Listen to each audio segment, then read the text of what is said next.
Rehabilitación fonoaudiológica en el síndrome de Moebius. Dos estrategias para poder rehabilitar son después de la cirugía de reanimación o aprovechando la inervación existente. Pero hay un detalle. Hay que considerar los principios de neuroplasticidad que se encontrarán afectados, puesto que aprovecharlos va a ser crucial a la hora de rehabilitar a la persona. Los principios afectados son la intensidad, que está afectada por la parálisis flácida propia de Moebius; la especificidad, que está afectada por las estrategias de compensación que han aprendido a lo largo de la vida; el tiempo, ya que muchas veces la intervención es muy tardía; y la transferencia, porque el movimiento facial es muy específico de aprender y tiene su propia fisiología y aprendizaje.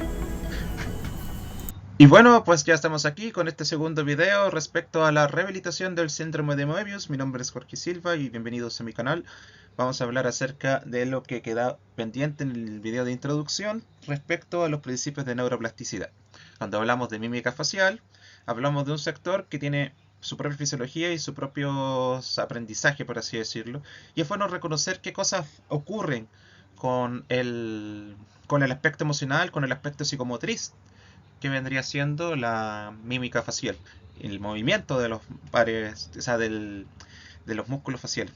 Bien, de Stephanie, que es una de las autoras italianas que yo hablé anteriormente, que son los que llevan más la batuta en las investigaciones sobre la rehabilitación del síndrome, afirma que la mímica facial es crucial para reconocer el estado emocional de los demás.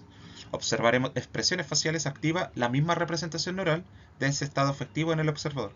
O sea, nosotros vemos a una persona eh, con un semblante triste y nosotros vamos a experimentar esa misma representación en nuestro cerebro, junto con las posteriores respuestas autonómicas, porque esto tiene que ver mucho con las emociones y somáticas relacionadas. Por el hecho uno que también al momento de ver las emociones faciales de otros, nosotros experimentamos el impacto de esas emociones en nuestro cuerpo. Algunas de esas emociones nos van a dar alerta, nos van a hacer dar cuenta de que existe peligro o que es una situación completamente pacífica, o nos va a producir asombro, vamos a querer ver qué está pasando. Todo eso tiene que ver con la expresividad facial. El sistema de neuronas espejo se considera parte del sustrato neurobiológico que soporta esta representación compartida. Por lo tanto, aquí hay un fuerte componente de imitación, que es una de las primeras formas de aprender de los seres humanos. Se hizo un experimento donde se evaluó la habilidad para reconocer expresiones faciales en 8 niños con síndrome de Moebius y en 18 niños controles, usando estímulos dinámicos de expresiones de disgusto, sorpresa, enojo, alegría y neutro. Se midieron el tiempo de respuesta y la precisión para reconocer las expresiones. Los resultados es que no hubo diferencias en tiempos de respuestas entre grupos. O sea, que los chicos con síndrome de Moebius tenían la misma respuesta que los neurotípicos. Y el grupo control fue más preciso, eso sí, que el grupo con síndrome de Moebius, sugiriendo dificultades sutiles en este último grupo para poder discriminar expresiones faciales. Hay algo que tiene que ver con la corporalización de los movimientos relacionados con las emociones. Si nosotros no podemos corporalizarlos, es mucho más difícil aprenderlos. El experimento 2 evaluó las respuestas autónomas durante el procesamiento emocional en 13 niños con Moebius y en 16 controles sanos. Se monitorearon cambios térmicos faciales y la amplitud de la arritmia sinusal respiratoria, que es un indicador de emoción, de arousal, que le llaman también. Y de esta manera van a poder comprobar si las personas se emocionan más o menos, entre comillas, a medida que ven ciertas emociones, a través de la observación de expresiones faciales dinámicas. Los resultados del experimento fueron que los niños con Moebius mostraron menores variaciones térmicas faciales ante estímulos emocionales. También presentaron menor arritmia sinusal respiratoria en reposo y modulación disfuncional también de esta misma arritmia. La conclusión es que los resultados apoyan las teorías de simulación y corporización de las emociones. Necesitamos mover lo, la, ¿cómo decirlo?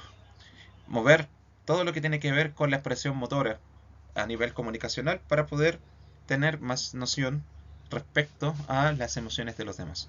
Donde la incapacidad congénita, entonces, para poder producir expresiones faciales, induce alteraciones en el procesamiento de las expresiones faciales emocionales en los demás. Y estas alteraciones pueden constituir un riesgo para la desregulación emocional. Por lo tanto, nosotros no solamente estamos interviniendo una parte motora como motricidad facial como tal, sino que también intervenimos lenguaje y comunicación, al poder estar trabajando también la comunicación no verbal. CESA, el 2022, y con colegas trabajaron acerca del reconocimiento de emociones. Seguía el debate sobre si el reconocimiento de las expresiones faciales emocionales se basa en un mecanismo de simulación interna, que tiene que ver con moverse, motora, sensoromotora, o si solo requiere un procesamiento a nivel perceptual, como ocurre con ciertos otros procesos cognitivos, que irónicamente también tienen mucho que ver con lo motor. Hay un video sobre Parkinson al respecto acerca de cognición motora y yo hablo bastante de eso. Se afirma que hay una mayor incidencia de casos de autismo en personas con Moebius, pero su correlación puede verse afectada por los síntomas del síndrome que afectan la comunicación no verbal. Entonces va a existir una especie de correlación entre los problemas a nivel de reconocimiento emocional o alexitímicos del Moebius con los del autismo. Incluso puede haber comorbilidad entre ambos. La evidencia a favor de la simulación como una forma de aprender esto. Los estudios sobre mímica facial, solapamiento de regiones cerebrales para producción y observación de emociones, los efectos de las lesiones cerebrales y la estimulación magnética transcranial. Cuando hablamos de lesiones cerebrales, hablamos de la prosopagnosia, principalmente, la incapacidad para poder reconocer los rostros de las personas, producto de un daño específico a una zona del cerebro que se llama giro fusiforme. Bien, también van a haber problemas de reconocimiento de emociones en las personas con Parkinson. Ojo, por la hiponimia o falta de expresividad facial. También va a haber una falta de reconocimiento de las expresiones emocionales faciales de otras personas. Por lo que también esta parte tiene mucho que ver con la capacidad de poder mover la cara. La evidencia en contra, sin embargo, dice que en estudios con pacientes con Moebius que muestran desempeño normal en tareas de reconocimiento, o a veces, como lo vimos en la otra diapositiva, las diferencias pueden ser muy sutiles. Pero estos estudios no consideran neuroplasticidad y degeneración, que podrían permitir establecer si existe una vía alternativa para poder procesar las emociones faciales en estos pacientes. Entonces, hizo un grupo control de 7 para tener 7 personas con Moebius y 7 típicos. Los controles fueron más rápidos con caras. Bien. En cambio, los pacientes con Moebius fueron más rápidos con formas de animales. En los controles, la actividad cerebral compatible con simulación tiene que ver con las áreas premotoras e inferiores a nivel frontal, o sea, lo que está más al frente de la cara. En ese caso del cerebro es lo que más se activa. Pero en los pacientes la actividad fue en áreas temporales anteriores e inferiores, compatibles con una vía alternativa. Esto tiene que ver con el procesamiento a nivel semántico. Bien, o sea, el procesamiento de una persona con síndrome de Moebius a nivel facial podría ser de carácter más icónico. Por lo tanto, también debemos intervenir esa vía, sabiendo que nosotros como fonoaudiólogos tenemos conocimiento sobre semiótica, semántica y cualquier otra cosa que tenga que ver con la comunicación. Bien, los resultados apoyan entonces la simulación como vía para aprender este movimiento, esta expresividad emocional en personas entre comillas sanas. Y en los pacientes existe evidencia de una plasticidad neural y una vía alternativa ventral que vendría siendo esta que mencionamos recién, que es de carácter más icónico. La simulación podría tener entonces las ventajas como eficiencia en las condiciones de baja visibilidad y sincronización social. Por lo tanto, este aspecto que tiene que ver con cosas que se procesan en el underground, por así decirlo, es lo que debemos rehabilitar en las personas con Moebius, pero también potenciar sus ventajas cuando ocupan la otra vía. Entonces, haciendo eco del video de introducción, los aspectos más importantes que mencionaron estos estudios fueron que había una especificidad en torno al movimiento facial y la repetición va a ser bastante importante porque hay que recuperar el tiempo perdido, que son varios años en gran parte de los casos porque la intervención es bastante tardía, al menos en Chile. El tema de la retroalimentación es sumamente importante. La persona que está aprendiendo a mover ¿cómo se llama? Sus músculos faciales tiene que verse haciéndolo y tiene que ver a los demás para poder activar estas zonas cerebrales que mencionamos hace poco. Y la ventana de tiempo, que es muy importante también, las personas que se intervienen de manera temprana, que ya vamos a ver en los tratamientos, son las que tienen los mejores resultados. Y ahora llegamos al punto más interesante, que vendría siendo la rehabilitación fonoaudiológica. Fargray y Miles, en 2016, hicieron un estudio de caso único con una niña de 8 años con síndrome de Moebius que recibió 30 sesiones de terapia del habla o fonoaudiológica después de una cirugía de reanimación facial, con transferencia del músculo gracilis del muslo izquierdo. Esta es una de las principales cirugías que se hacen en el caso del Moebius. Presentaba poco movimiento facial, problemas de articulación, tenía una habla poco inteligible a nivel de articulación del habla y babeaba también. Ya vimos en el video anterior ¿Cuáles son las principales características del babeo en el Moebius? La terapia se enfocó entonces en el movimiento facial, el manejo de la saliva, la precisión articulatoria, la inteligibilidad del habla y las estrategias compensatorias. Utilizaron ejercicios faciales, terapias de articulación, o sea, terapias de trastorno motor de habla, por ejemplo, el Be-Clear, el Lee Silverman, etc. El biofeedback con electromiografía de superficie, porque así sensaba la actividad eléctrica de los músculos y la persona aprendía a retroalimentarse con eso, de forma tal que siempre podía ver un efecto, por mínimo que fuera, de la contracción de sus músculos que estaban afectados, pero que aún tenían inervación, producto del síndrome de Moebius. También se entrenó la autoconciencia, que es bastante indicado en estos casos porque es una estrategia conductual, sobre todo cuando tiene que ver con la autoeficacia. Ya tenemos varios videos de autoeficacia en el canal para que lo aprendan. Y también estrategias por el manejo de la saliva, que también tienen que ver con lo conductual. Hubo mejoras sustanciales en la precisión de los sonidos del habla, en la inteligibilidad general, en el movimiento facial y en el control de la saliva después de las 30 sesiones. O sea, también podemos sacar en cara que esto fue bastante intensivo. 30 sesiones significa que podríamos hablar de 6 meses mínimo. La combinación de cirugía y la terapia de habla llevó a las mejoras funcionales que la cirugía por sí sola no logró. Hay que tener muy en cuenta que cuando tú reanimas a una persona con parálisis facial, los ejercicios son fundamentales para poder regresar al mayor estado normal posible. Y esto tiene que ver no solamente con el Moebius, sino que con la parálisis facial como tal. Pamplona, colegas en España, estudiaron prospectivamente a 87 pacientes con Moebius de 4 a 18 años. O sea, tuvieron que ver sus, eh, ¿cómo se llama? Su antecedente a lo largo del tiempo. Por eso se llama prospectivo. Se realizó una evaluación completa del habla y el lenguaje, enfocada en la articulación, en el babeo celiorrea y en la inteligibilidad del habla, igual como en el estudio anterior. Se realizaron escalas estandarizadas para evaluar la inteligibilidad del habla y la celiorrea. Los resultados fueron que la celiorrea se detectó en el 23% de los pacientes. Se observaron errores de articulación bilabiales, sobre todo en el 68% de los pacientes, una cifra bastante alta. Y en la mitad de los pacientes presentaron errores de articulación en otros fonemas, que también tienen que ver con la afectación de otros pares craneales. La inteligibilidad del habla fue adecuada solo en el 18% de los casos. Se requirió una intervención temprana fonoaudiológica en esta población para reducir las alteraciones graves en la comunicación oral. También existe un protocolo de tratamiento, o más bien de investigación de casos únicos, que inventó Dworkin Valenti en el año 2020 con este tipo de ejercitadores linguales que son fáciles de conseguir en AliExpress. Ideó una hipótesis nula de que los ejercicios secuenciales de la mandíbula y lengua no mejoran significativamente el habla y la deglución.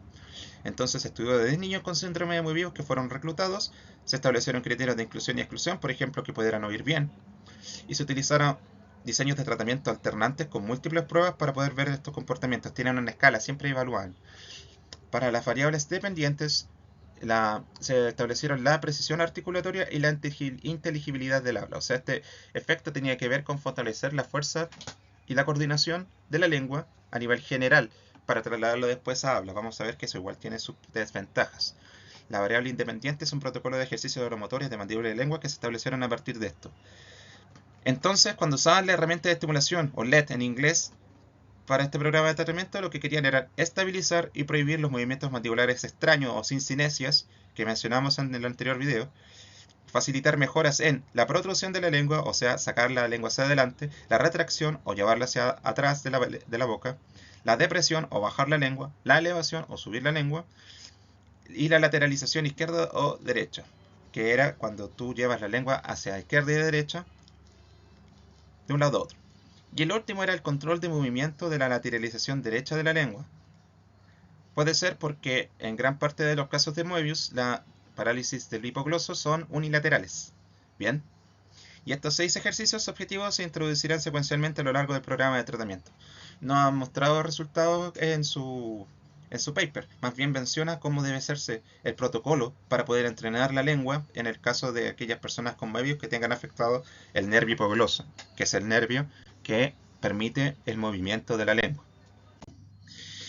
Pero llegamos al punto donde podemos establecer un plan de tratamiento importante, que solamente hace 2 años, o menos de 2 años se creó, que es de Stefani también, de nuevo el equipo de italianos, que hablaban acerca de la neuroplasticidad y su rol en la neurorehabilitación. Entonces, describieron un estudio que compara 2 tratamientos de rehabilitación, postcirugía de trasplante de músculo gracilis. El tratamiento tradicional se basó en ejercicios de apretamiento de dientes, que son cuando uno los reinervan, tiene que aprender a cerrar los labios o a sonreír a través de la contracción de los músculos del massetero, etcétera, o el pterigoideo, que vendrían siendo músculos inervados por otro nervio que se llama trigémino. Y mientras que el nuevo tratamiento, FIT-SAT, que son divididos ambos, se basa en la terapia de imitación facial y en las energías motoras de boca a mano. O sea, este punto que tiene que ver con observar cada vez que la mano se abre y se cierra, es para poder hacer que se estimulen aquellas zonas cerebrales que tienen que ver con los movimientos faciales. De hecho, creo que también mencionamos en el video de comunicación no verbal, que también tenemos en el canal, que existe una riqueza enorme de interpretaciones y de articulaciones de la mano que son equiparables a las de la boca.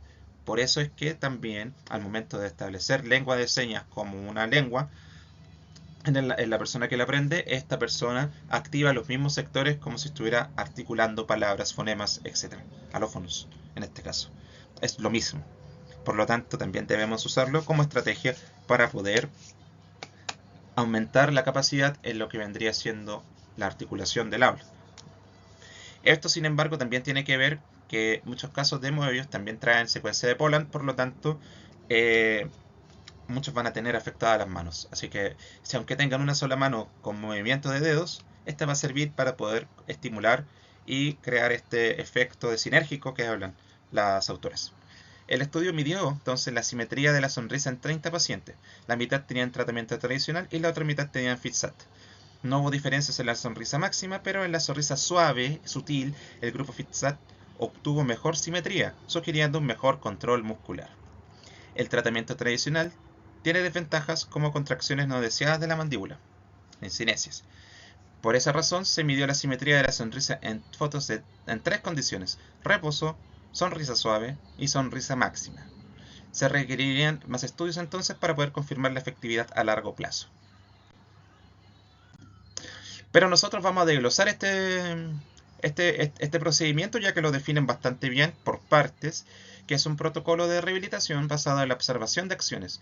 Incluye videos de un actor sonriendo, que vendría siendo la parte FIT, que es tratamiento de imitación facial, y dando instrucciones sobre la coactivación de la mano cerrada en forma de puño, que es la sinergética o SAT, y el número de repeticiones que deben realizar los pacientes. Bien, el protocolo se compone de la siguiente forma: dos fases, unilateral y bilateral. La fase unilateral, que es la del comienzo, se enfoca en ayudar a los pacientes a reclutar el músculo trasplantado mediante ejercicios unilaterales. Esa tienen que usar solamente una parte, la mitad. Inicia aproximadamente 8 semanas después de la cirugía, 2 meses, y consiste en observar una sonrisa de 3 segundos en video, realizada por un actor en seguir las instrucciones para poder realizar la posterior contracción sinérgica mano-boca del paciente. O sea, el paciente imita la sonrisa del actor mientras sonríe y simultáneamente cierra el puño. Entonces se comienza con 5 repeticiones diarias repetidas 3 veces. O sea, tiene que hacer 15 al día. Progresivamente se van añadiendo repeticiones hasta que el paciente pueda realizar al menos 10 repeticiones sucesivas y mantener la postura durante 3 segundos. Aquí vamos a tener que hacerlo desde el punto de vista de la terapia miofuncional. Se hace repeticiones, o sea, 10 repeticiones sucesivas. Por lo tanto, este ejercicio va a trabajar fuerza. Por lo tanto, también en este de mantener la postura durante 3 segundos, esto tiene que ver con amplitud o rangos de movimiento. Bien. Entonces son dos tipos diferentes de ejercicio que además se combinan en este caso durante 3 segundos. La segunda fase inicia tras una evaluación clínica por parte del terapeuta del habla, que evalúa la capacidad del paciente para reclutar el músculo sin contraer la mano. Por lo tanto, este aspecto que fue importante al inicio va a tener que dejarse de lado para poder trabajar la especificidad, que es uno de los principios de neuroplasticidad que vimos. La manera es que nosotros generalicemos este movimiento para que después pueda hacerlo a voluntad y no tenga que requerir las ayudas. Bien, por lo tanto, también debiese estar en este protocolo un desvanecimiento de la acción sinérgica de la mano apretándose de poco. O sea, vamos reduciendo la cantidad de veces que nosotros contraemos la mano. La fase bilateral tiene como objetivo lograr una sonrisa simétrica y ser capaz de modularla por ejercicios bilaterales. Bien, aquí vamos a entrar a la parte más difícil. Un protocolo de rehabilitación entonces establece que los ejercicios bilaterales incluyen tareas de modulación, en las que pide el paciente que realice sonrisas máximas y pequeñas, por lo tanto vamos a tener que trabajar bastante la coordinación y también la amplitud de movimiento, para entrenar y controlar la fuerza de contracción de los músculos trasplantados. Bien, no hubo diferencias entonces en la sonrisa máxima, pero en la sonrisa suave el grupo FitSat obtuvo mejor simetría, sugiriendo entonces el mejor control muscular dentro de las personas que iniciaron el tratamiento. Por esta razón, cuando nosotros trabajamos las diferentes maneras específicas que tiene la mímica facial, más nos vamos a aproximar a un resultado que sea lo más natural posible, siempre. Y por último, tenemos que ver también el aspecto que es relacionado con la parte estructural y funcional, pero también psicosocial y biopsicosocial del síndrome de Moebius. Y esto lo explica el paper de Piccolini, que afortunadamente también está en Creative Commons. Por lo tanto, puedo hacer un poco más, mostrarle un poco de lo que está en el paper. Bien, el marco de la CIF establece entonces que tendremos funciones corporales versus alteraciones, actividades y versus discapacidad y participación o desventajas. Por lo tanto, el síndrome de Moebius se caracteriza entonces como una parálisis congénita facial y del nervio abducens sexto de los pares craneales que están involucrados también en esto, pero además pueden estar involucrados otros pares craneales y otras anomalías musculoesqueléticas o neurológicas. Bien, vamos a tener entonces incompetencia labial producto de la parálisis, vamos a tener problemas de succión y de deglución, y además vamos a tener babeo o cialorrea. Puede haber cialorrea si es que el componente autónomo facial está exacerbado. Puede haber babeo si es que en realidad aún el flujo de saliva es normal, pero no se puede contener. Bien, hagan esa diferencia siempre. Va a haber hipoestesia facial y perioral. Va a haber déficit en la inervación de los músculos masticatorios en algunos casos. Va a haber cierre de los párpados incompletos. Puede haber déficit en el movimiento del trapecio y del músculo esternocleidomastoideo, o sea, vamos a ver que la persona no va a poder girar su cabeza, que eso se hace en el examen de pares craneales al momento de evaluar a una persona con Moebius. Va a haber hipotonía, va a haber retraso motor y va a haber un estrechamiento, o sea, una rigidez de cabeza y tronco. O sea, vamos a tener también problemas aquí en la unidad cráneo cérvico-mandibular. Bien, van a haber anomalías en la formación del conducto auditivo, van a haber también hipoacusia o sordera, y vamos a tener dificultades de coordinación. Ya le hablé también que el aprendizaje motor en el Moebius también se ve afectado. Bien, esto va a traer entonces otros casos también, como hay movilidades palatinas y faríngeas que están afectadas, por el glosofaringeo también puede estar afectado. Alteración de la succión y la deglución y desórdenes de la coordinación, o sea, sobre todo aquí en el caso de la deglución neonatal. Va a haber parálisis lingual en algunos casos, hipoplasia o hemicrognatia, o sea que vamos a tener que ver una anomalía craneofacial. Va a haber una parálisis de la mirada horizontal. Va a haber esotropía, que es un estrabismo convergente. Va a haber ausencia de convergencia a nivel visual por las dificultades de los movimientos oculomotores. Va a haber un desalineamiento vertical ocular también, o sea, la parte óptica. Mientras que en el caso de los miembros superiores e inferiores va a haber alteraciones en el pie, va a haber sindactilia, puede haber ectrodactilia o braquidactilia, o sea, vamos a tener problemas de pegamiento de dedos, vamos a tener también alteraciones en la formación de los dedos, o los dedos en general van a poder ser muy pequeños.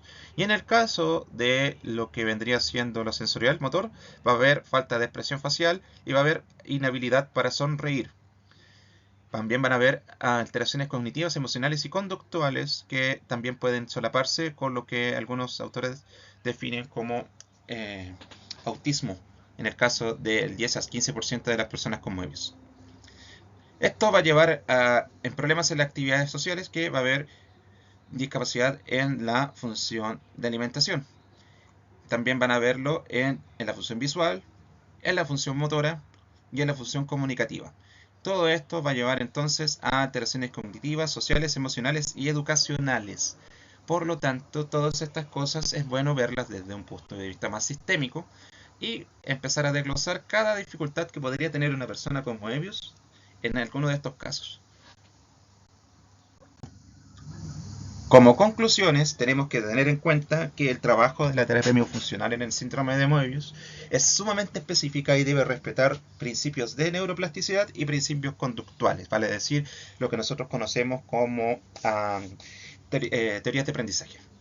Aprendizaje en general y aprendizaje motor. ¿Por qué? Porque vamos a tener alteraciones entonces en el procesamiento emocional que debemos solapar en el sentido de nuestra terapia y aprovecharlas para rehabilitar también. Debemos tener en cuenta el rol de la imitación como una zona que va a activarse al momento de ver a una persona sonreír y que en ese momento nosotros tenemos que realizar nuestra intervención porque es el momento donde la ventana se abre y nosotros vamos a poder activar de mejor forma los sitios cerebrales que tienen que ver con el control motor oral. Lo otro que también tenemos que darnos cuenta es que nosotros tenemos que tener cada uno de los principios de neuroplasticidad que van a estar afectados. La parálisis flácida va a afectar la intensidad de tratamiento porque la persona se va a cansar muy rápidamente. Tenemos que siempre abogar con que la intervención sea lo más temprana posible e interdisciplinaria posible. Tenemos que también tener en cuenta que la cantidad de repeticiones es muy importante, pero también va a verse afectada por el tipo de parálisis. Nosotros también vamos a tener que cuenta que la motivación es un aspecto que, como tiene afectado el aspecto emocional, debemos trabajarlo primero para poder después servirnos de ella durante la terapia que vamos a realizar. Y por último, tener en cuenta que los ejercicios que se hacen tienen que ver primero con fuerza y con rango de movimiento, para después amplitud de movimiento, que vendrían siendo las dos combinadas. Bien, si nosotros traemos principios científicos comprobables de las terapias que realizamos a nivel miofuncional, nosotros vamos a poder engrandecer esta disciplina que está actualmente siendo cuestionada por algunas personas por su relación con los ejercicios o motores no orales, o sea, perdón, que no tienen que ver con habla, porque no se tiene mucha claridad respecto a sus principios, pero la terapia miofuncional siempre tuvo que ver con lo neurológico, que exista, por ejemplo, una tendencia siempre a utilizar la terapia funcional en trastornos que son eminentemente, por así decirlo, odontológicos, no quiere decir que nosotros tengamos que dejar de lado un aspecto crucial de la terapia que vendría siendo lo plástico, el aprendizaje. El aprendizaje se rige por normas, cada tipo de aprendizaje se rige por normas distintas, pero que se interrelacionan entre sí, y es correcto que los fonodiólogos los conozcamos.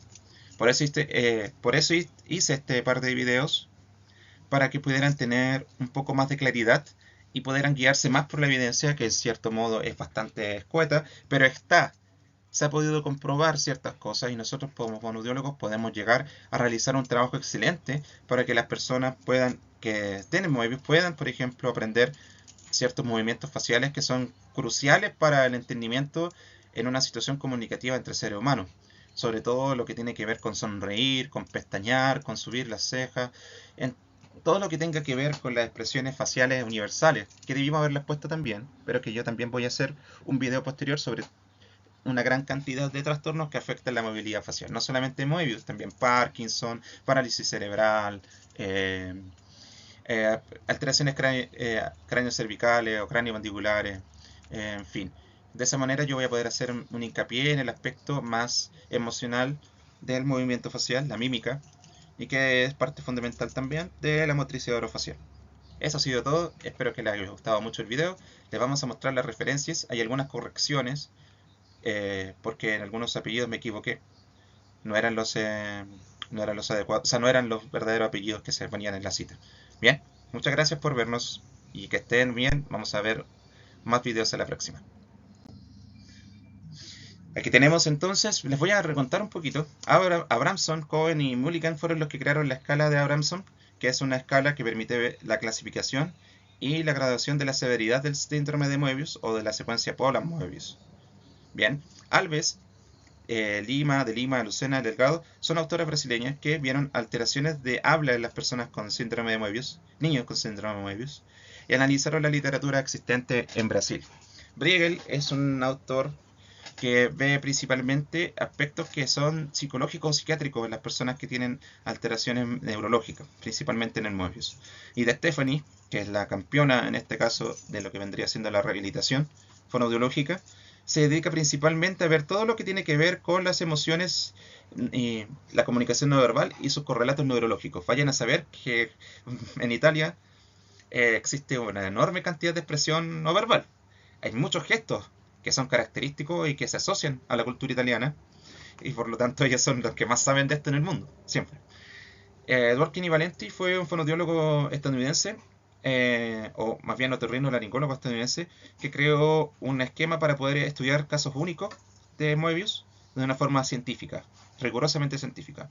Y Fairgray y Miles son personas que vieron aspectos que fueron las primeras personas en la literatura que hicieron un estudio del efecto de la terapia fonoaudiológica en el Moebius. Anteriormente había muchos fonoaudiólogos que hacían descripciones evaluativas, pero no de intervención.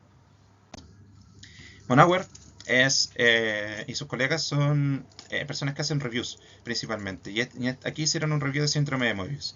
Piccolini, también italiana, y su equipo hicieron una descripción de las características clínicas, diagnóstico, manejo e intervención temprana del síndrome de Moebius. Renault y sus demás equipos también son de Francia y se dedican principalmente a ver las alteraciones motoras orales del Moebius. Rothman, Salas, Vergara, Charafia, Vélez y Leiva son dentistas de acá de Chile que hicieron un paper sobre el tratamiento de ortodoncia en el paciente con Moebius. César y sus demás colegas, que también son italianos, vieron el aspecto más emocional del procesamiento emocional en el Moebius. Sordi, Paiva, Paranos que estaba citado anteriormente, también son de Brasil y ven este aspecto más miofuncional del Moebius. Hussein, Said y los demás también están a la vanguardia de las investigaciones de Moebius y creo que son los principales que he podido citar hasta el momento. Vamos a ver alguna vez algún video respecto a un paper en específico y lo vamos a desglosar, lo vamos a deconstruir, de forma tal que igual como lo que estamos analizando de Parkinson, podamos tenerlos también en los que son gratuitos para poder difundirlos bien. Muchas gracias entonces, que estén muy bien.